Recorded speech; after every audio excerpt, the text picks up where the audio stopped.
Have you ever looked up at the night sky and thought about how incredibly far away those stars are, then immediately wondered if we could actually get there?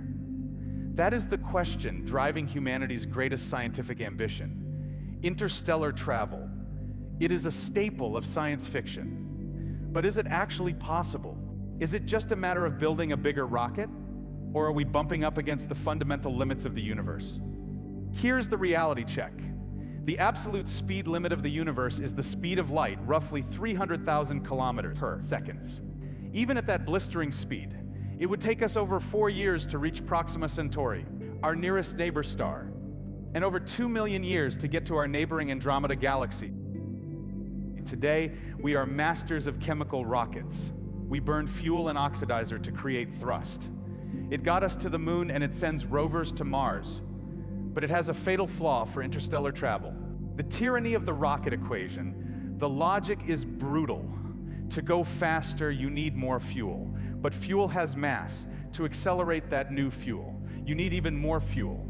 For conventional chemical rockets to reach even a tiny fraction of light speed, say just 10%, they would need to carry so much fuel they would be larger than a small planet.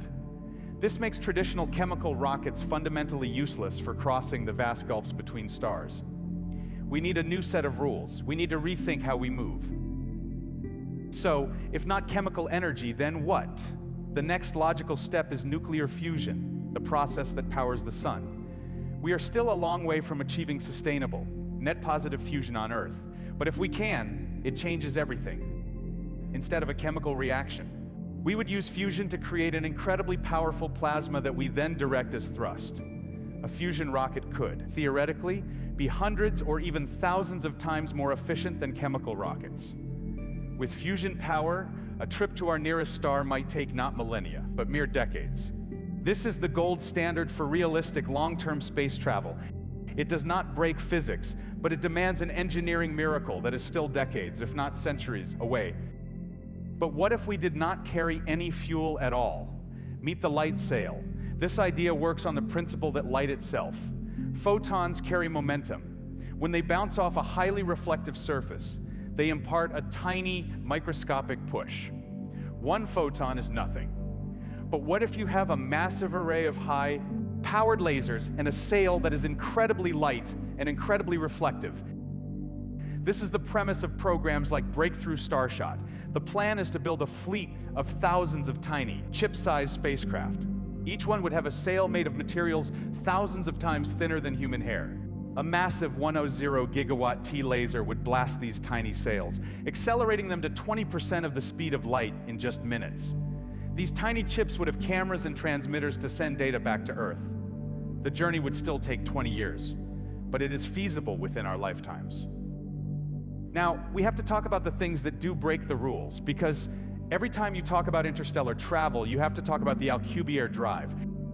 This is the famed warp drive. It suggests a loophole in Einstein's equations where you can technically go faster than light if you do not actually move.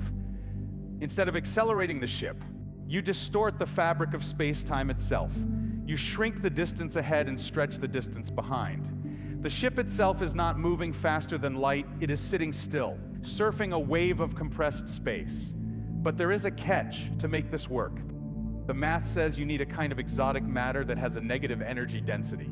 We do not know if this exists. In fact, most physicists strongly suspect it does not. It is also plagued by other issues, like creating a catastrophic energy surge when you arrive at your destination. So, while the Alcubierre Drive is beautiful math, it is, for now, science fantasy. So, what is the final verdict? Is space travel impossible?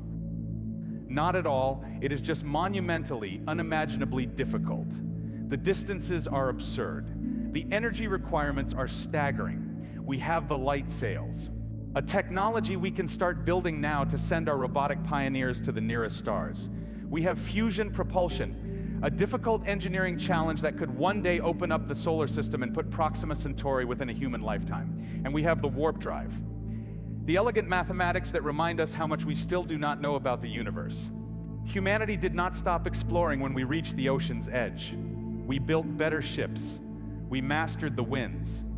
Interstellar travel is the single most ambitious project our species has ever contemplated. It will take the brightest minds, the greatest scientific breakthroughs, and a kind of patience we have never had to show before. But the very first steps are already being taken. We are on our way. If you could board a fusion-powered ship tomorrow, knowing you'd never come back to Earth, would you go? Let me know in the comments. I'll be responding to the best theories down there.